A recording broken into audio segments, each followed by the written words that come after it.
Statistik verilənlər əsasında proseslərin modelləşdirilməsi. Salam dostlar, bu dəfəki dərsimiz statistik verilənlər əsasında proseslərin modelləşdirilməsidir. Həyatımızda baş verən bir çox hadisələr və proseslər zamanla dəyişir.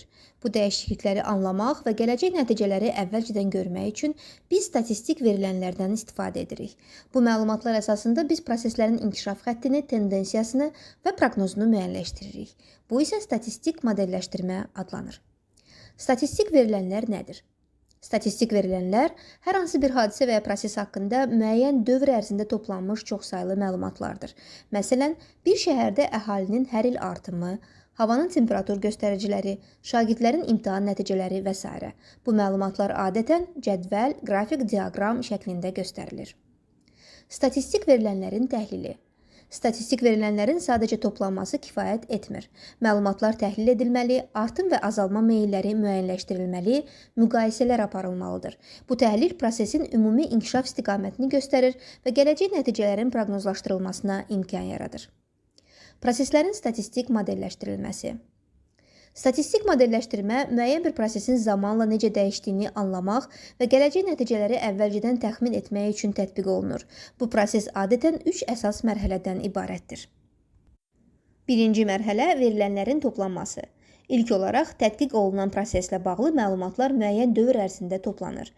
Bu məlumatlar real müşahidələr və ya ölçmələr əsasında əldə edilir. Əgər məlumatlar dəqiq deyilsə, modelin nəticəsi də doğru olmayacaq. Buna görə məlumatların düzgün seçilməsi çox vacibdir.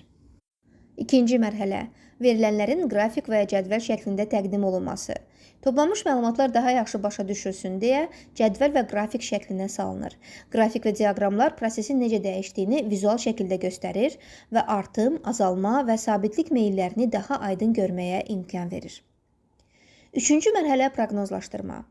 Verilənlərin dəyişmə tendensiyasına baxaraq gələcəkdə prosesin hansı istiqamətdə davam edəcəyini təxmin edirik. Bu mərhələdə əvvəlki illərin nəticələri analiz edilir və buna əsaslanaraq növbəti dövr üçün ehtimal olunan göstəricilər müəyyən olunur. Statistik modelləşdirmə müxtəlif sahələrdə proseslərin inkişafını izləmək və gələcək nəticələri proqnozlaşdırmaq üçün istifadə olunur. Təhsil sahəsində şagird nəticələrinin illər üzrə müqayisəsi aparılır, tədrisin keyfiyyəti qiymətləndirilir və təkmilləşdirilir. İqtisadiyyatda məhsul satışları, qiymət dəyişmələri və bazar tələbi analiz edilir. Şirkətlər və dövlət orqanları qərarlarını bu proqnozlara əsasən verirlər. Tibb sahəsində xəstəliklərin yayılma dinamikası izlənir və müalicə tədbirləri planlaşdırılır. Meteorologiyada hava şəraiti əvvəlki göstəricilər əsasında proqnozlaşdırılır. Sosial sahədə əhali artımı, işsizlik və miqrasiya kimi proseslər analiz edilir və sosial planlaşdırma həyata keçirilir. İndi isə mövzu ilə bağlı 3 test nümunəsinə baxaq.